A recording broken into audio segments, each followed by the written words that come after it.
feuille de tôle. Et au milieu, on a du polyuréthane injecté. Donc ça, c'est les panneaux de chanfrein qu'on a, de 40 mm. Alors quand dehors il fait 35 degrés, à l'intérieur il fait 25 degrés, justement, parce que ça évite que la chaleur y pénètre. Et de ce fait, on a besoin de moins d'énergie pour climatiser le bâtiment. C'est-à-dire, dès la conception du bâtiment, on avait voulu faire quelque chose qui consomme, enfin un bâtiment qui consomme le moins d'énergie possible. En plus de ça, les panneaux aussi, ça aussi réduit la pénétration des rayons de soleil.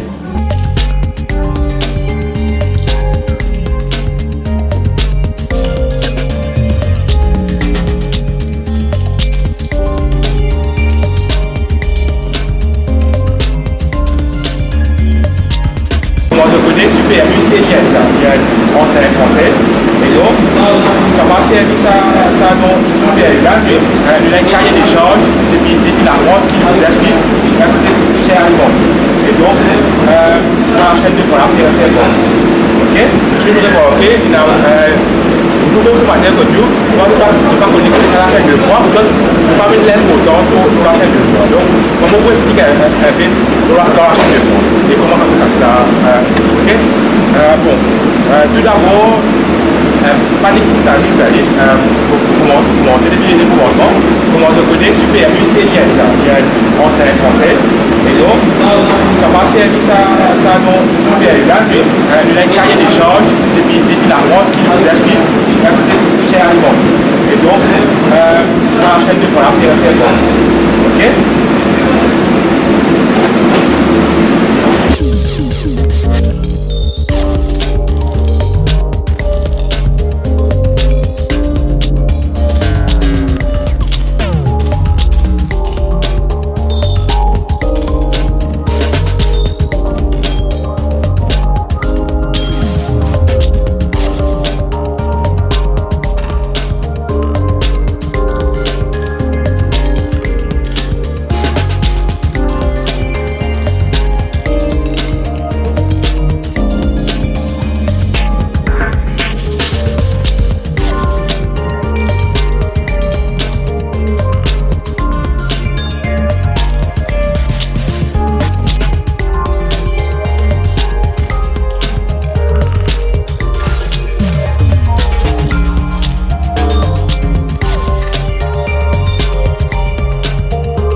On met 6 technophiles.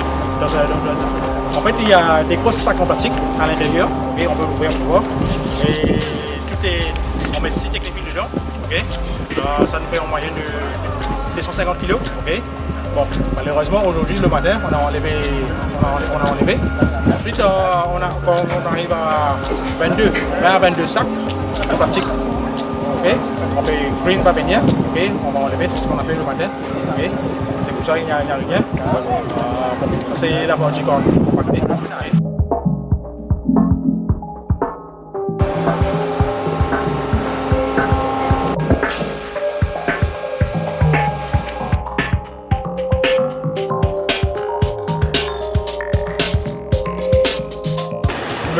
Le principe, c'est les bactéries qui tuent, qui détruisent les déchets. Okay. Bon, tous les déchets arrivent ici. Okay. Ça passe pour un premier tank. Okay. Il y a un filtrage qu'on fait des gros déchets. Okay. Ensuite, le premier tank, tous les déchets qui passent par le filtrage. Okay. Ça rentre dans un premier tank. Sortir du tank, ça va déborder sur un autre tank. Okay. On appelle le equalizing tank. Okay. Arrivé du equalizing tank, on a des pompes qui vont pomper sur des biodisques. Vous allez voir en haut. Des grosses roues qui tournent en permanence. Le but, c'est pour un déchet se décompose, il faut donner de l'air. Okay? C'est ça, quand on fait tourner dans un biodisque, on sépare les déchets, on incorpore l'air dedans. Okay? Ensuite, sortir du biodisque, ça part un clarifier, le nom vous dire, clarifier, ça éclaircit l'eau. Okay. Sortir du clarifier, ça va venir dans un autre tank, ça on s'appelle le contact tank. C'est là pourquoi le contact tank? C'est là qu'on rajoute le chlore. C'est là qu'on rajoute le chlore. Sortir du contact tank, ça va pour un autre filtre beaucoup plus sun filter. Ok, quand ça sort du sun filter, ça vient directement dans les tanks de stockage et ça répare pour l'arrosage. Ok, ça répare dans les saches d'eau pour les toilettes. Ok, ça répare dans les tanks de stockage pour le firefighting. Ok, et ensuite ça revient. Alors, justement, le but de cette conférence, c'est pour démontrer que Super U ne fait pas que du business, qu'on est très engagé au niveau environnemental et aussi au niveau social. Et justement, la visite va vous permettre justement de découvrir tous ces aspects-là. Par exemple, vous avez la... Montrez-le. Anushka, tu vas dérouler Bien sûr. ça. Et puis je vais enchaîner. Oui.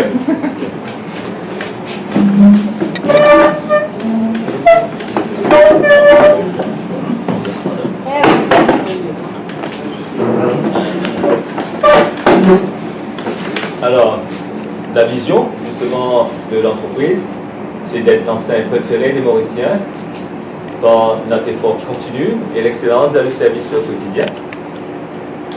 Et la mission, c'est que nous sommes une équipe motivée et dynamique avec une passion pour le service à la clientèle. Et alors,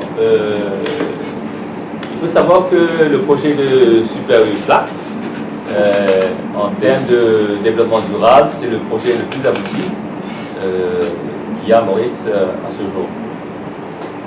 Alors, comme vous avez pu constater, on a une ferme photovoltaïque qui couvre 10 000 mètres carrés en toiture. C'est une des plus grosses fermes photovoltaïques sur une toiture. Okay. Et c'est un espace normalement qui n'est pas utilisé. Et nous, on a justement pensé à faire bon usage de ça.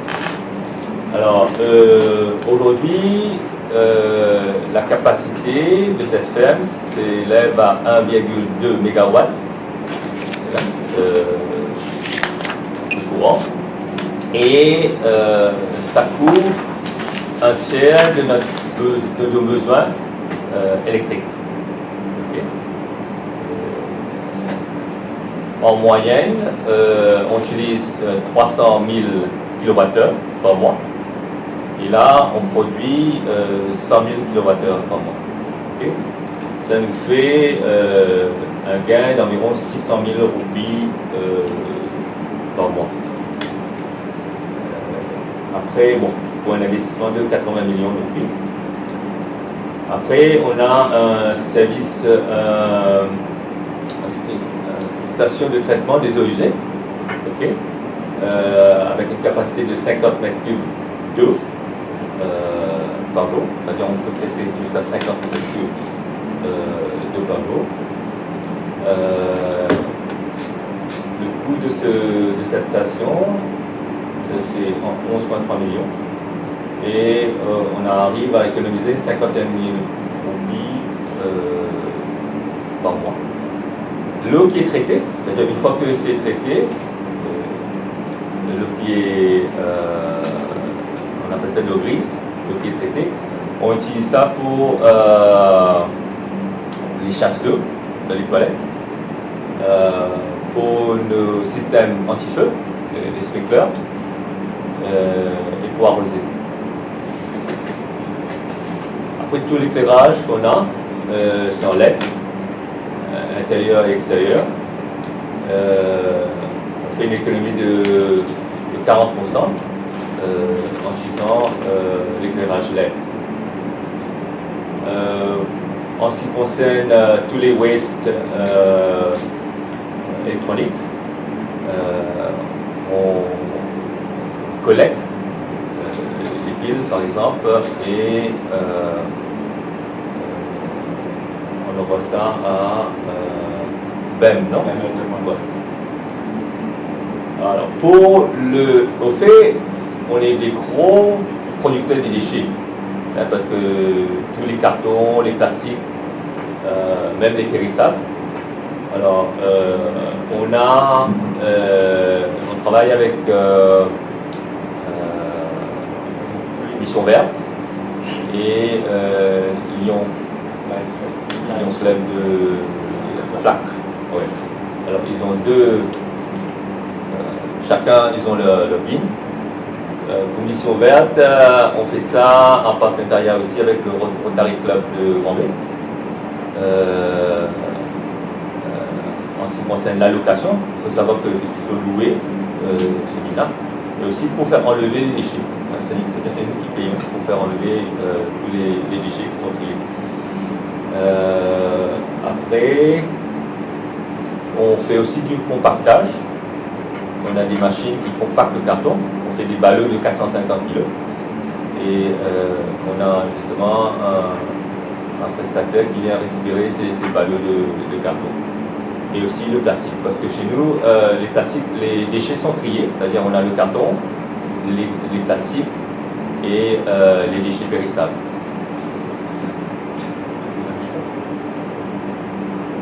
Enfin ça, bon après, au niveau, bon avant de passer à ça, au niveau technologique, disons, ce qu'on a fait pour le stockage de l'énergie, on n'a pas investi dans des batteries traditionnelles. Parce qu'il faut savoir que les batteries ont une durée de vie, d'à peu près 7 ans. Après 7 ans, il faut renouveler. Nous, ce qu'on a fait, on a investi dans 2 centrales de climatisation. On a une centrale qui produit, c'est-à-dire quand il y a le soleil, on essaye de produire au maximum le courant photovoltaïque. Okay. Alors, on a une centrale qui produit le froid, qui climatise l'ensemble du bâtiment. Et on a une deuxième centrale qui produit le froid. Et là, on stocke le froid. On stocke le froid dans les bulles qui contiennent du gel. Okay. Et ces bulles sont conservées dans des tubes isothermes. À la tombée de la nuit, quand il n'y a plus de soleil, c'est-à-dire on ne produit plus de courant photovoltaïque, tout le froid qu'on a emmagasiné est relâché dans le système de climatisation. Okay. Et la capacité justement de ce froid nous permet justement de couvrir nos amplitudes horaires jusqu'à 20h30 le soir quand on ferme. Okay. Ça c'est enfin, innovant pour Maurice. Après, aussi au niveau de la réception marchandises frais, chez nous, on a 2 quais de réception. On a un quai qui réceptionne les produits frais, qui dit frais, c'est-à-dire tout ce qui est positif, et aussi surgelé, fruits et légumes, etc. Et on a un autre quai de réception, ça c'est pour les produits secs, tout ce qui est épicerie, détergent. Et là pour le quai de produits frais, on a un SAS, justement, qui nous permet de garder la chaîne de froid. Okay. Enfin, je sais, tout à l'heure vous allez voir ça justement. Ça nous permet de réceptionner les produits dans les conditions optimales. Okay. Et bon, on s'adapte un peu par rapport aux différents camions qui nous livrent ou vannes, parce que à Maurice on n'a pas de standard. Alors on a de petits camions, de gros camions, tout ça, mais bon, avec le système qu'on a, on essaie justement de minimiser l'entrée de l'air chaud de l'extérieur et aussi la dépédition de l'air frais vers l'extérieur. Okay? C'est-à-dire qu'on réceptionne des produits frais dans les meilleures conditions possibles. Enfin, je crois que au niveau de la grande distribution, je ne pense pas qu'il y a une autre enseigne qui fait ça. Donc ça, c'est au niveau disons, de Super U. Au niveau social, on a une fondation, Antoine Tchaliken. C'est une fondation qui a été créée en décembre 2012. C'est une fondation assez jeune, mais on a fait quand même pas mal de choses depuis la création de cette fondation. Aujourd'hui, on a 2 crèches. La première crèche a commencé à Gambé en avril 2013. Cette crèche accueille 35 bébés. C'est bien des bébés de 3 mois à 3 ans. Et ces bébés sont issus des familles vulnérables. On travaille en collaboration avec les autorités, la NEF, on travaille aussi avec le registre social. Et une fois qu'on a ça, on va visiter justement ces familles pour voir justement si elles sont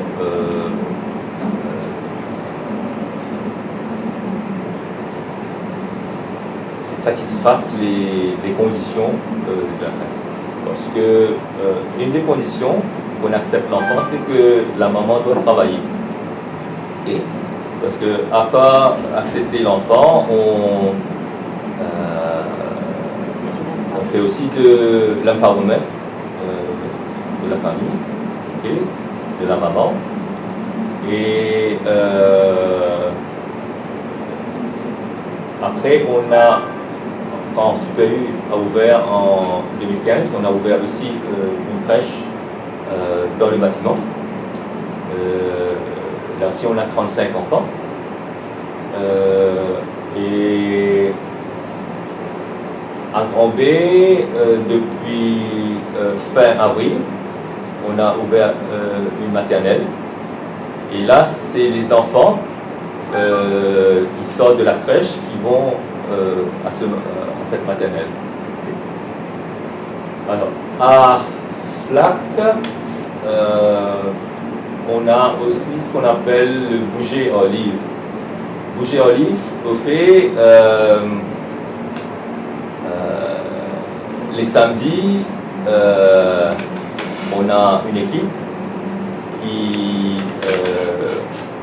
vont aller dans des endroits où ils n'ont pas de librairie. Et là, on a des préposés qui emmènent les bouquins avec eux dans une voiture et qui va dans des endroits, par exemple sur la plage de Place Lafayette par exemple, pour montrer à ses enfants la lecture. Okay. À Grand-B, on a ce qu'on appelle le syndicat. Alors pour les crèches et la maternelle, ça, notre partenaire c'est TLEP. C'est une ONG, enfin, vous devez savoir, qui est spécialisée dans l'éducation de la petite enfance. Et pour le syndicat, on fait ça à Grand-B. Là, ça touche les adolescents. On a 70 adolescents qui viennent chez nous, enfin, au bâtiment Les Mirabelles, à 3 heures dans l'après-midi pour apprendre tout ce qui touche à la musique, l'art et la culture. Ça, on fait ça avec le groupe Abin. À Flac, on a À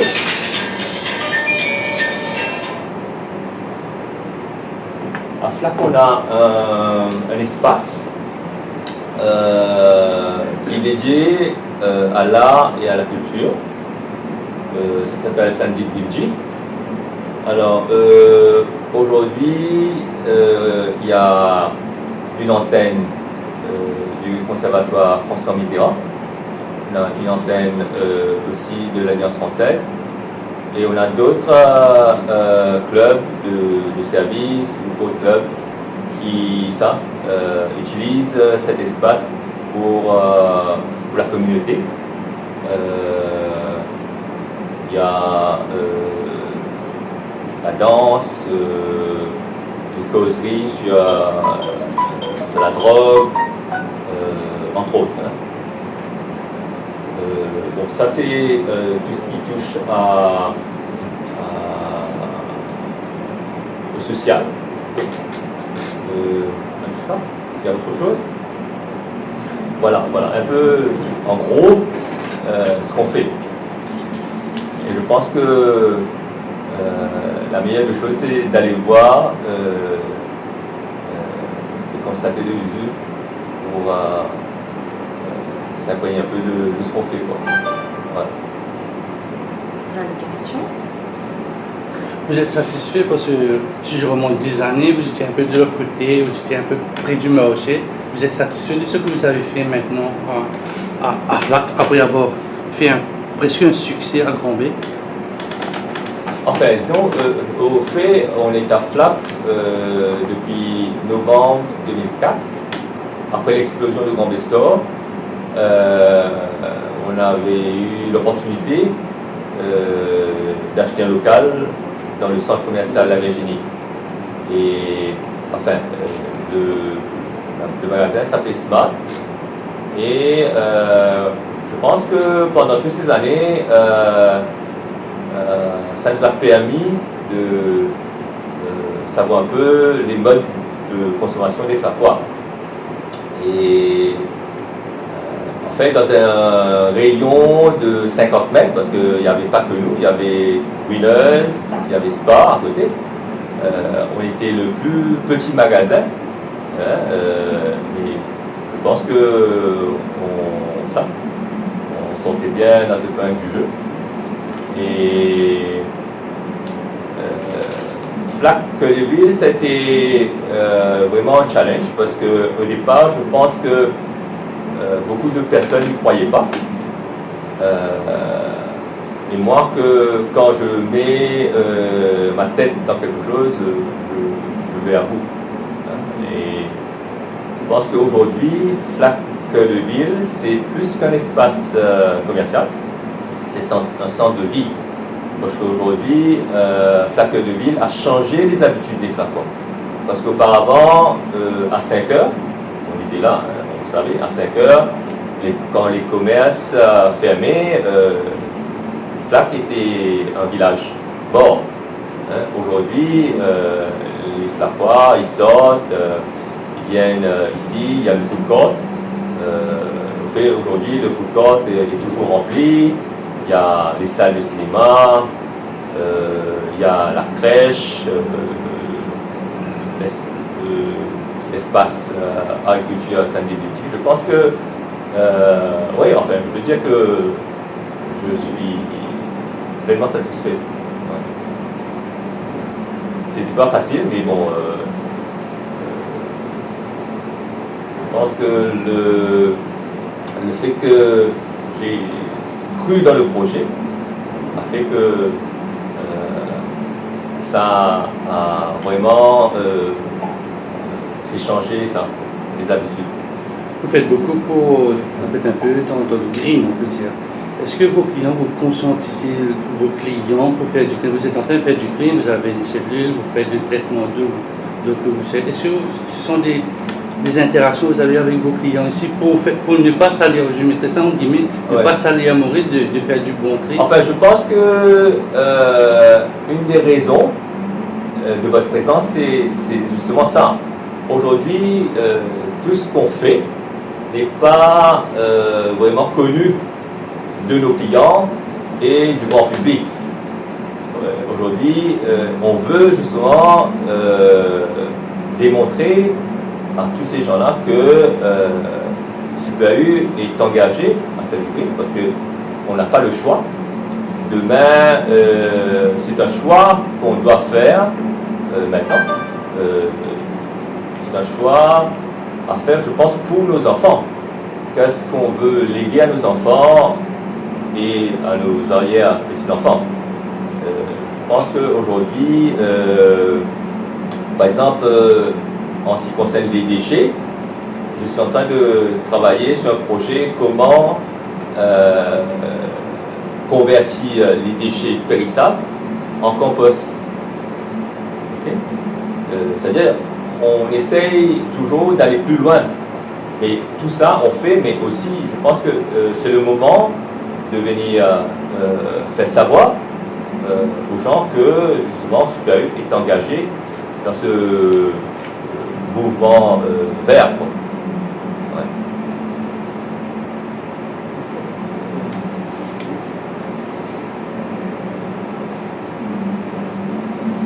Et comment vos employés réagissent par rapport à ce concept que vous avez mis en place? Qu'est-ce qu'ils apportent en plus de ce que...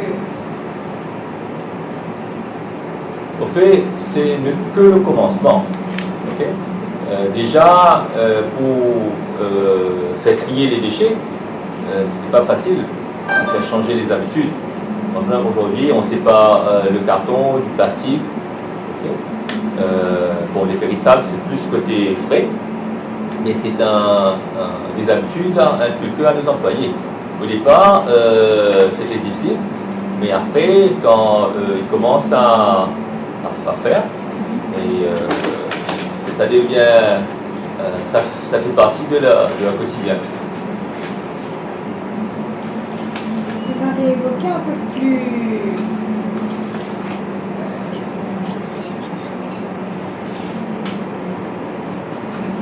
l'économie de 50 000 roupies par mois, Charles. Oui.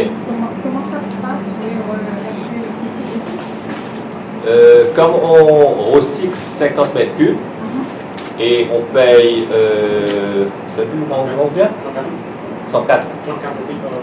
34 roupies. Alors 34 fois 50 fois 30. On arrive à 50 000. Voilà. Tu veux savoir Mais comment? est-ce que c'est rentable ça, ce 50 000 roupies, disons, on va dire 50 000 roupies par mois, c'est rentable pour vous dans un investissement qui est autour de 11,11 millions et plus? C'est rentable pour vous? Aujourd'hui, si j'avais pensé à la rentabilité, je n'aurais pas fait pas mal de choses parce que le surcouvert nous a coûté 280 millions de roupies. Mais je ne suis pas comptable, je suis ingénieur de formation et le fait que j'ai cette envie de contribuer à l'environnement fait que l'investissement, donc c'est vrai qu'il y a un investissement, mais je pense qu'il faut le voir plus sur le long terme. C'est votre côté ingénieur qui vous fait entrer dans tous ces... utiliser un peu de la nouvelle technologie? Je pense, oui, oui. Le fait que j'ai une formation technique, justement, me permet de rentrer plus dans tout ce qui est technique. Aujourd'hui, on parle de CO2 pour la réfrigération. C'est bien la CO2. Mais il faut savoir que quand vous pensez le coût opérationnel en utilisant le CO2, n'est pas vraiment plus moins énergivore. Aujourd'hui, on a du R448 qu'on utilise dans nos salles des machines. Et ça a une performance vraiment au niveau consommation énergique très bas. Okay, on est les seuls à Maurice à utiliser ça, du R448. C'est-à-dire c'est un GWP qui est bas et Et je pense que, c'est-à-dire, il faut, il y a beaucoup de gourous qui vous disent telle chose, mais je pense qu'il faut aller au fond, essayer de voir du concret, si vraiment ce qu'ils préconisent est vraiment moins énergivore ou pas. Et non, je pense que la formation technique que j'ai me permet justement d'être plus près de tout ce qui se fait dans l'industrie. Et ça vous permet de gagner un peu au niveau de la bataille. On parle beaucoup de bataille des enseignes maintenant. Et ça va vous permettre de mieux de placer. Peut-être sur le chiffre d'affaires, vous allez baisser un peu certains coûts qui sont un peu plus forts ailleurs à cause de l'électricité. Non, c'est vrai que on va économiser. Mais je pense que la philosophie de Super U, c'est d'avoir une constante. C'est-à-dire, enfin, je pense que on est connu et reconnu comme une des enseignes les moins chères qu'il y a à Maurice. Et on casse pas les prix pour faire venir les gens, ça, on a une constante. C'est-à-dire, c'est bien calculé. Et aussi, il n'y a pas que le prix aussi, il y a tout ce qui va avec. Je pense que aujourd'hui, les gens ils viennent chez nous parce que il y a plusieurs éléments. Par exemple, il y a le parking, il y a la propreté, l'hygiène, il y a la façon dont on range les produits. Il y a, quand vous rentrez, c'est bien tempéré. Je pense que tout ça c'est des éléments qui fait que quand les gens viennent chez nous une première fois, ils ont tendance à revenir après. C'est pas parce que c'est un beau magasin, c'est clean, que c'est cher. Parce que auparavant, au début, on avait un peu peur pour Flac. Parce qu'il faut savoir que Flac est connu aussi pour un endroit où les gens sont très sensibles au prix. Okay? D'ailleurs, enfin, j'entends parler, mais je ne sais pas si c'est vrai, quand vous avez un mariage hindou, beaucoup de gens viennent ici pour faire leurs achats, non? Oui. Alors, on avait un peu peur, parce que les gens, de peur que quand c'est propre, c'est hygiénique, ça, c'est cher. Mais je crois que quand les gens viennent une première fois, ils achètent, ils constatent que c'est pas parce qu'on est propre, on est hygiénique qu'on est plus cher. Voilà. Quels sont vos prochains défis? Pardon? Quel sera votre prochain défi? Votre prochain défi, c'est Tamarin. Enfin, on est partie prenante dans le projet de Smart City de Cap Tamarin. Et enfin, normalement, si tout se passe bien, on devrait ouvrir fin 2020.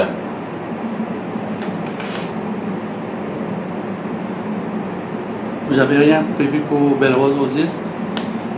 Est-ce que vous allez, parce que pas tant pour que vous fassiez un vrai cœur de ville dans une ville qui s'appelle entre la Lorée, entre Quatre-Douanes aussi, vous avez un très bon catchement intérieur. Est-ce que le Super U de Belle-Rose aux îles va ressembler à quelque chose?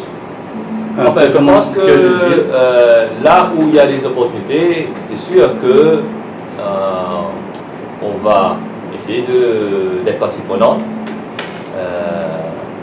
Mais pour l'heure, on essaie de bien voir. Enfin, les opportunités, moi je crois qu'il y en aura toujours. Il faut justement savoir les saisir quand c'est bon, quoi. Voilà.